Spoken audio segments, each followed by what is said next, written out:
Tonight, Iowa showdown. Frontrunners Romney and Gingrich under fire at last night's Republican presidential debate. Dean Reynolds has the highlights. Reports of conflicting accounts from the same witness in the Jerry Sandusky sex abuse case.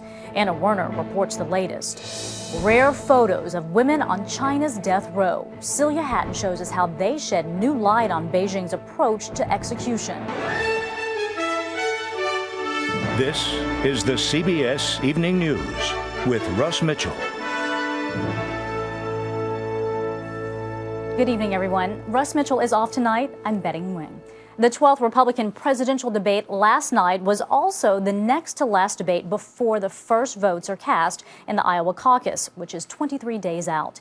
Dean Reynolds in Des Moines has more on the high-stakes free-for-all. As the latest king of the Republican Hill, Newt Gingrich came under attack, but Mitt Romney took a lot of punches, including some of the self-inflicted variety. For example, when he challenged the truth of an attack by Rick Perry, Romney offered to put money on the table. Rick, I'll tell you what, 10,000 bucks? $10,000 bet? I'm not in the betting business, but okay. Critics scoffed that it was a sign of Romney's wealth and elitism, noting that few Iowans could pony up $10,000 to prove a point. Those type of elitist tactics may work on croquet courts, but they don't work in presidential debates. Then there was Romney's repeated assertion that he's an outsider, a businessman, not tied to the culture of Washington. Gingrich, a creature of Washington for decades, reminded Romney of his failed Senate race. Let's be candid. The only reason you didn't become a career politician is you lost to Teddy Kennedy in 1994. Well, now wait a second. Wait a second. Wait a second.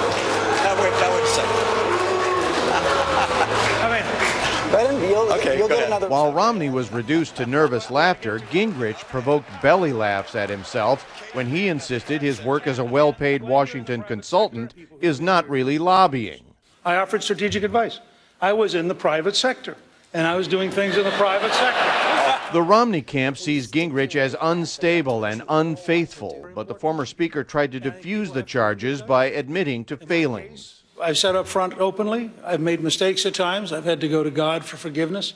I've had to seek reconciliation. Far behind in the polls, Michelle Bachmann launched a new attack, contemptuously cloning Gingrich and Romney.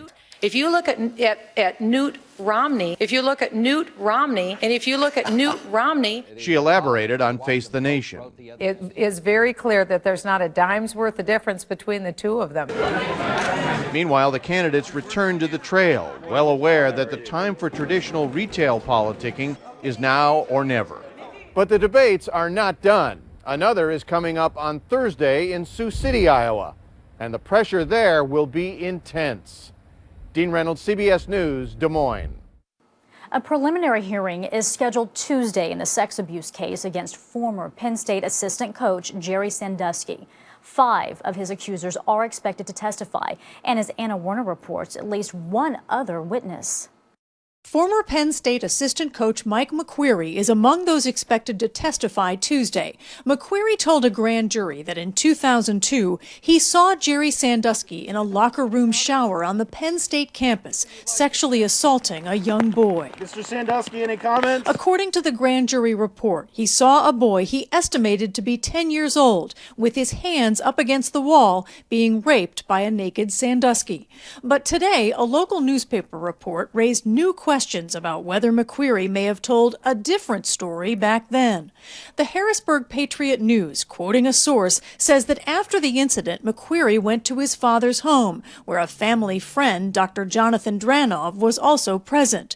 The newspaper says Dranov reportedly said at the time McQueary heard sex sounds, saw a young boy stick his head around the corner, and an adult arm reach around and pull the boy back. The paper said Dranov told grand jurors he asked McQueary several times if he saw anything sexual, and several times McQueary said no. At Dranov's home today, a woman declined to comment. We're not opening the door. Goodbye. Dranov's account could be important for former Penn State administrators Tim Curley and Gary Schultz, who are charged with lying to the grand jury. They claimed that when McQueary told them about the incident, he did not report seeing actual sexual activity.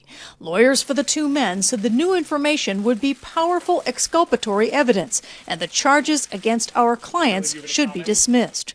McQueary today declined comment, but earlier this week, Sandusky's lawyer, Joe Amendola, said this about McQueary. It would be a shame if what comes out of all this is that all he reported was he felt uncomfortable because Jerry was in the shower with a kid, horse playing around. And all of a sudden, over years, that evolved into the anal sex situation. Amendola told us today that if the information is accurate, it will help Sandusky's case. He says confirming everything his client has been saying all along. Betty, back to you. All right, Anna Werner, thank you. Coming up on tonight's CBS Evening News, how to try terror suspects. Congress has a new idea, and the White House does not like it.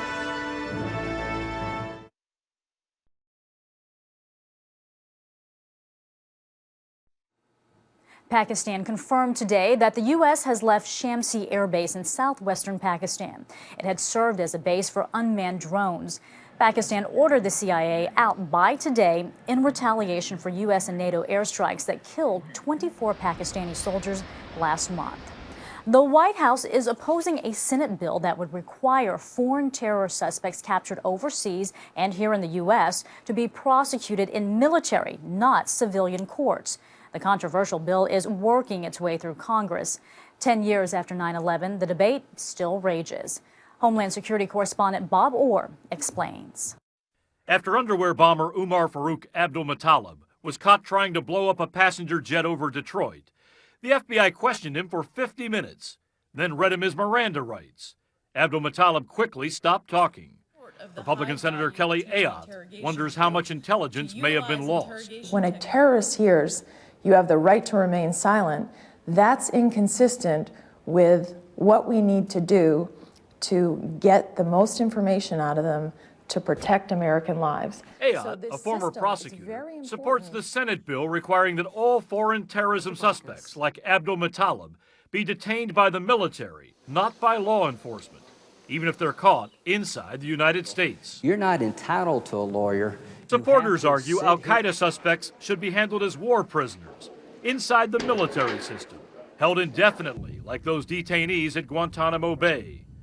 But Colorado Democratic Senator Mark Udall, who opposes the bill, says civilian courts have a proven track record with some 300 terrorist-related convictions since 9/11. Of those 300 people who've been prosecuted successfully, all of them have very long sentences. Many of them have life sentences. One of those, Najibullah Zazi, an al-Qaeda operative from Afghanistan who planned to attack New York subways with backpack bombs. I have nothing to do with al-Qaeda. After months of surveillance, the FBI arrested Zazi. Had the Senate bill been law, Zazi would have been handed over to the military. The proposed law would allow the administration to exercise a so-called waiver and keep a suspect like Zazi in the civilian system. But opponents say that process could hamper investigations. The system we have is working. Let's not fix it if it's not broken. Secretary of Defense Leon Panetta and FBI Director Robert Mueller agree. In blistering letters to Capitol Hill, Panetta warned the bill imposes a restraint on the flexibility to pursue our counterterrorism efforts. Mueller added it will inhibit our ability to convince arrestees to cooperate. Congress, just like it did when it denied funding for the transfer of Guantanamo detainees to the United States, is sending yet another message that they don't have faith in the administration's ability to deal with the detainee issue writ large. The administration is accusing Congress of political micromanagement at the expense of national security, vowing the president will veto the bill if it reaches his desk. Bob Orr, CBS News, Washington. Well, online shopping sales this holiday season started out strong, and it appears they have stayed that way. The research firm Comscore said tonight that sales up until the week ending on Friday hit almost $25 billion. That is an increase of 15% over last year.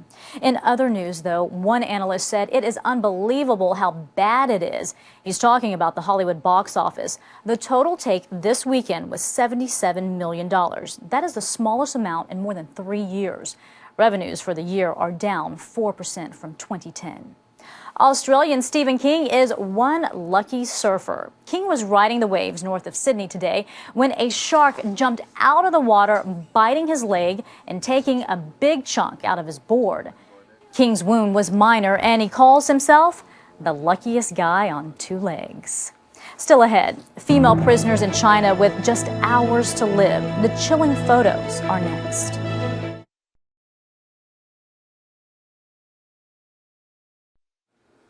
A series of 8-year-old photographs is currently making the rounds on the internet in China. As Celia Hatton tells us, despite their age, the death row images are shedding new light on a country that executes far more people than any other country in the world. These photos shocked many across China. Women in their final 12 hours on death row. Taken in China's central Wuhan province in 2003, few saw these images until now, as they spread across China's internet, showing convicted drug traffickers preparing for death.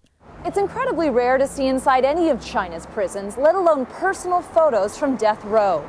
China's thought to sentence more people to death than any other country, but the actual number of executions carried out every year is considered a state secret. This prisoner receives a new outfit and carefully folds it to wear for her execution. The women are fed fresh fruit, dumplings, and a special treat, hot pies from McDonald's. This 25-year-old convict laughs often, but eventually sings to heaven, asking for a second chance. Another woman stays in her cell, dictating one last letter. When dawn breaks, it's time to wear those final outfits. Tears flow. Outside tallies estimate China carries out around 4,000 death sentences annually for crimes ranging from government corruption to rape. In comparison, 46 people were executed in the U.S. last year.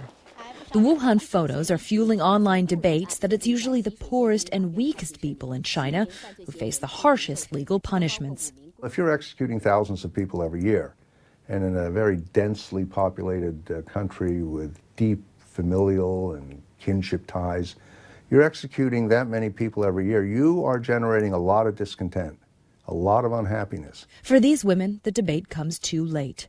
The photos end as they join a line of prisoners to face the firing squad. Celia Hatton, CBS News, Beijing. Former strongman Manuel Noriega arrived back in Panama tonight from Paris. He'll go straight to prison for murders committed during his rule in the 1980s. Noriega, who at one time worked closely with the CIA, has spent more than 20 years in prison in the U.S. and France for drug trafficking and money laundering. The Global Climate Conference wrapped up today in Durban, South Africa, with an agreement to extend the binding carbon emission targets of the Kyoto Protocol for another 5 years. Neither the United States nor China, the two largest carbon polluters, are bound by those targets. According to the UN Weather Agency, the three most powerful greenhouse gases reached record levels last year.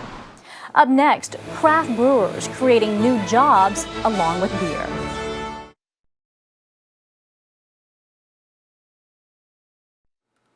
Finally tonight, although long considered recession-proof, beer sales overall have been down in the current slump. Yet at the same time, sales of craft beers from small independent brewers are up 21% in the past 3 years. Elaine Quijano paid a visit to a pair of brewery brothers. Like millions of beer drinkers in America, John Trogner and his younger brother Chris discovered in college they really enjoyed beer. Not just drinking the beer, but what's behind the beer, the history in the beer, where these flavors came from, and where we thought we could take them. So they started their own brewery in Harrisburg, Pennsylvania. They played it safe, making beers based on business plans. But safe didn't sell. We were about 5 years into it. We was almost like, if we're gonna go down, let's have fun doing it. So we started just doing beers that we really loved. We weren't thinking about what would sell well, and we started having fun. That saved them. Their customers loved the new beers, and by 2008, they'd reached a tipping point. We couldn't make more beer, but we had the orders coming in. So at the height of the recession, Trogs decided to expand. They hired sales reps and have watched their market grow since. Now they're moving their award-winning brewery into a plant 3 times larger. We're definitely nervous. I mean, we have a lot of sleepless nights. Today is a special day where we're trying to get our first batch through the new brew house. So, we're tweaking everything as fast as we can to make sure things go well. The expansion means growing from about 50 to 70 employees. Already, Trogs has found a formula that's eluded other businesses: how to grow jobs in a recession. According to industry figures, they and their fellow craft brewers are responsible for employing 100,000 people. Elaine Quijano, CBS News, Harrisburg, Pennsylvania. And that's the CBS Evening News. Later on CBS, 60 Minutes and an exclusive interview with President Obama. I'm betting win. CBS News in New York. Scott Pelley will be here tomorrow. Good night, everyone.